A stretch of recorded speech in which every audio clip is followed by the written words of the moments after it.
देखिए model paper पहला है बायोलॉजी का, दिख ही नहीं रहा उसमें। मॉडल पेपर पहला है बायोलॉजी का। अवतार से हम ये पेपर समझा रहे हैं, अवतार से पेपर समझा रहे हैं। और इस पेपर के माध्यम से ये समझना है कि सवाल इसमें दिए हैं वो तो दिए ही हैं कि इसके अनुसार और जो बनने वाले क्वेश्चंस हैं वो कैसे आ सकते हैं। ठीक है, तो हम यहाँ अगर हम देखें तो 4 ऑप्शन रहेंगे, सॉरी 1 2 3 4 ऑप्शन आएंगे आपको। बायोलॉजी के 12th का पेपर है, 12th क्लास बायोलॉजी जीव विज्ञान, 70 नंबर का पेपर है। तो इसमें 4 ऑप्शंस रहेंगे। प्रश्न कहाँ कहाँ से पूछ सकता है, तो एक तो रोग संबंधित प्रश्न आएगा ऑप्शंस, ठीक है। और एक जो प्रश्न होगा जनन संबंधित आ सकता है, और एक पारिस्थितिकी तंत्र संबंधित पूछा जा सकता है। तो ये तो ऑप्शंस की बात हो गई। हम क्वेश्चन नंबर 2 से शुरू करें, यहाँ से केवल प्रश्न आएंगे, इनको जल्दी हम रिमाइंड करें तो इस प्रकार करेंगे। तो निषेचन या पादप का जो बीज निर्माण है, भ्रूण कोश इसमें दिया है। निषेचन के बाद पादप के किस भाग से फल और जीव का निर्माण होता है, तो एक तो निषेचन संबंधित चीज़ें आएंगी। एक आ सकता है कि भ्रूण कोश क्या होता है, वो निषेचन प्रक्रिया कैसे करते हैं, ठीक है। नर और मादा संबंधित एक प्रश्न बनेगा ही बनेगा। एक प्रश्न यहाँ ये जो प्रश्न हम समझा रहे हैं मेंडल द्वारा, मेंडल के प्रयोग जो हैं एक संकरण द्विसंकरण या फिर पादपों में किस प्रकार प्रयोग करके उन्होंने देखे, मटर के पौधों से संबंधित प्रश्न पूछ सकता है। कहने का मतलब ये है कि मेंडल का प्रश्न और एक लेमार्क का और डार्विन का यहाँ लिख दूँ तो आप समझ लेना कि इसमें छोटा जो प्रश्न है लेमार्क से पूछ सकता है, डार्विन से पूछ सकता है और मेंडल से। तो आप तो इन तीनों के बारे में थोड़ा थोड़ा पढ़ लें, एक प्रश्न यहाँ से आएगा ही आएगा। अगला प्रश्न जैव प्रौद्योगिकी संबंधित एक प्रश्न बनेगा, जैव प्रौद्योगिकी और पारिस्थितिकी, जैव प्रौद्योगिकी और पारिस्थितिकी तंत्र, इसके बारे में प्रश्न बन जाएगा, ठीक है। आगे जैविक खाद क्या होता है, वहाँ पर तो कौन सी है, परागीकरण को रोकती है। इसमें समझना यह है कि जो लास्ट के इसमें 4 यूनिट है, एक तो जनन की यूनिट है, एक तुम्हारी आनुवांशिक यूनिट है, आनुवांशिकी, और एक जो यूनिट है वो है तुम्हारी पारिस्थितिकी। 4 यूनिट के अलावा एक 3 हो गई। एक जो यूनिट है वो मानव स्वास्थ्य है, मानव स्वास्थ्य। तो 4 यूनिटों में से ही प्रश्न पूछते हैं। आगे बायोपायरेसी से आप क्या समझते हैं? बायोपायरेसी को मतलब जैव संबंधित है कि बायोपायरेसी क्या होती है। डार्विन के फिंचों का अनुकूलीय विकर्ण नियम यहाँ पूछा जा रहा है। अपूर्ण प्रभाविता, लेमार्कवाद, डार्विन, मेंडल से प्रश्न बनेंगे 2-3। जैव प्रौद्योगिकी देख लिए, यहाँ प्रश्न बन जाता है। एंजाइम क्या कार्य करते हैं। रेगिस्तान में पादपों संबंधित प्रश्न आएगा एक पारिस्थितिकी से ही, कि पादपों में पारिस्थितिकी यूनिट का है ये प्रश्न, कि पादपों में रेगिस्तान में उगने वाले पादपों को क्या कहते हैं, इनमें कौन से शारीरिक अनुकूल पाए जाते हैं। ये पादपों की बात कर रहा है, पारिस्थितिकी संबंधित प्रश्न है। एक रोग से संबंधित एक प्रश्न आएगा ही आएगा। रोग कैसे रोग होते हैं, रोग 2 प्रकार के होते हैं, संक्रामक और असंक्रामक। प्रश्न ऐसे भी आ सकता है कि संक्रामक और असंक्रामक रोगों के बारे में बताओ, या फिर जो रोग दिए हुए होंगे तो उसमें पूछेगा ये किस कारक के रोगाणु का नाम क्या है जिस वजह से ये रोग हुए हैं, ऐसे पूछ सकता है। और या फिर रोग कारक दिए होंगे तो पूछा जा सकता है कि तुम्हारा जो है इससे कौन सा रोग होता है, ऐसे पूछ सकता है। तो उस रोगों संबंधित प्रश्न आएगा ही आएगा, ठीक है। अगला प्रश्न है, यदि कोई व्यक्ति वृद्धि रोधक का प्रयोग करते हुए अनिषेचन को प्रेरित करता है तो आप प्रेरित अनिषेचन, निषेचन और अनिषेचन प्रक्रिया पादपों में, मानव में, ठीक है। जनन प्रक्रिया पादपों में, मानव में, तो ये संबंधित आप निषेचन, देखो यहाँ पर निषेचन आया था पहला प्रश्न, अब यहाँ अनिषेचन के बारे में पूछा है।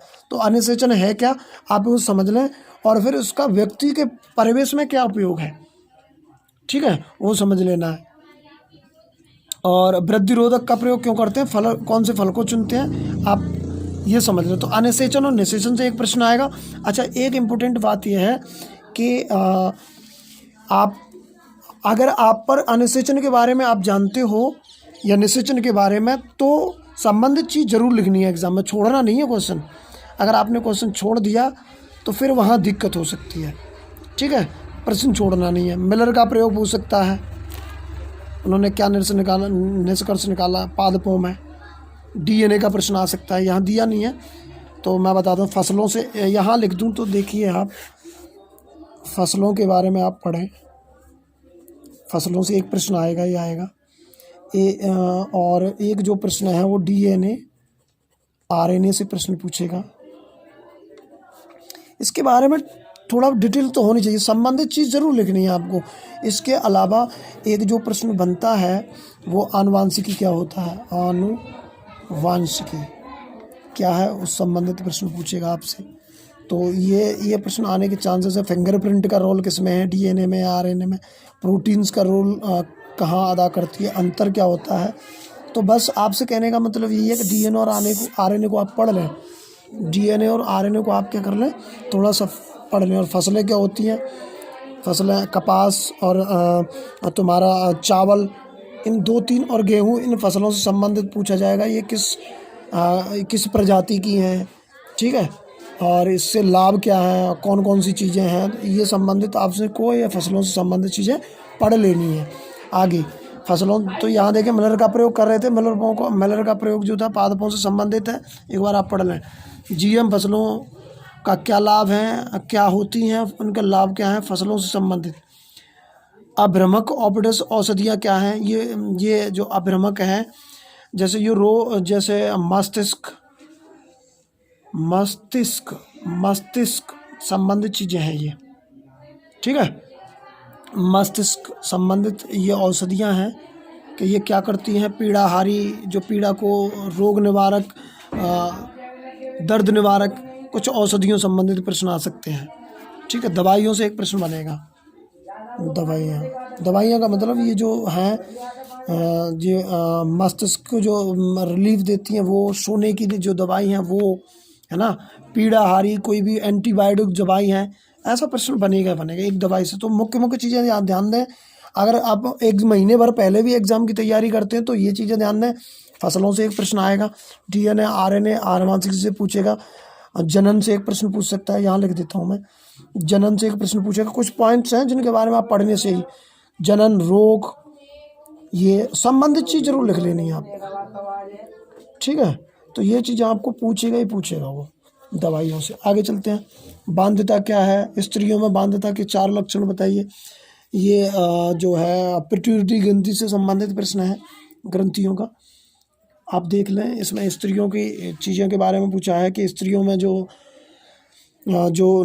पिट्यूटरी ग्रंथि है वो क्या कार्य करती है, इस संबंधित प्रश्न है। एक तालाब में पारिस्थितिकी तंत्र के विभिन्न घटकों के बारे में बताइए। पारिस्थितिकी संबंधित प्रश्न आया है। पारिस्थितिकी जैविक घटक जिसमें जीव जंतु आते हैं, और अजैविक घटक जिसमें मृदा, तालाब और ये सब आते हैं, ठीक है, कि उसमें मनुष्य निर्माण करता है। तो इस संबंधित एक प्रश्न आएगा, पारिस्थितिकी, यहाँ लिख देता हूँ, पारिस्थितिकी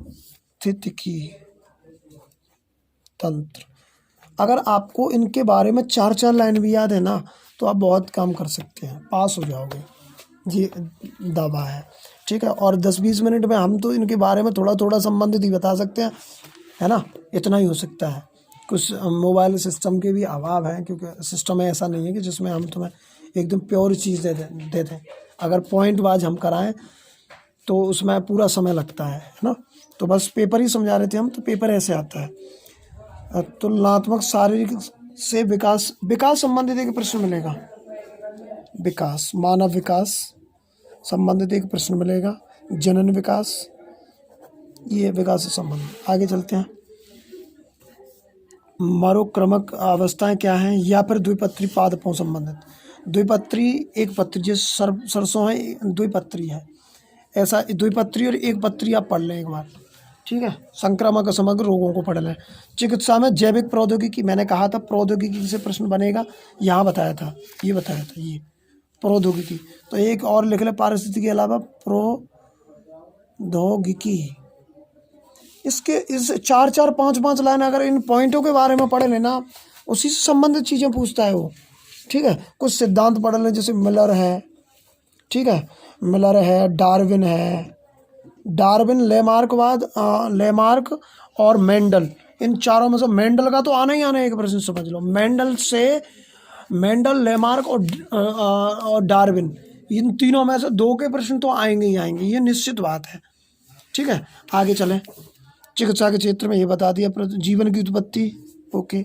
जैव प्रबलीकरण क्या है, ये भी जैव प्रौद्योगिकी से संबंधित है। पादपों में परागण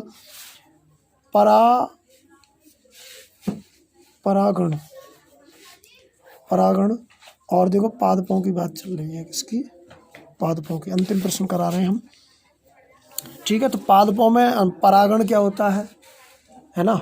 नर परागण को क्या बोलते हैं, जननांग से बोलते हैं। मादा को क्या बोलते हैं, नर को पुमंग बोलते हैं, पुमंग, और जनांग बोलते हैं महिला को, ठीक है। इनके बारे में डिटेल्स आ सकती है। और किसी मानव जनन के बारे में एक सचित्र वर्णन भी पूछा जा सकता है ना, पादपों के और उसके बारे में। और एक दो प्रश्न कैसा आता है, एक दो प्रश्न ऐसा आता है, जैसे जो फूल होते हैं, जो होते पुष्प जो होते हैं, वो रात्रि में क्रिया करते हैं, दिन में करते हैं, उनकी निषेचन क्रिया क्या है, अनिषेचन, निषेचन क्या है, ऐसे पूछ सकता है वो, ठीक है। तो ये आज एक पेपर था, और हम एक और पेपर, मॉडल पेपर है ये अवतार का मॉडल पेपर है क्लास 12th का। आगे हम एक और पेपर सेट करा देंगे तुम्हें, एक और मॉडल 2 करा देंगे। तो हमने 10-15 मिनट में बस यही समझा कि इस प्रश्न तो पेपर तो ये था, लेकिन इससे संबंधित और भी जो डिटेल्स थी वो कहाँ से पूछा जा सकता है।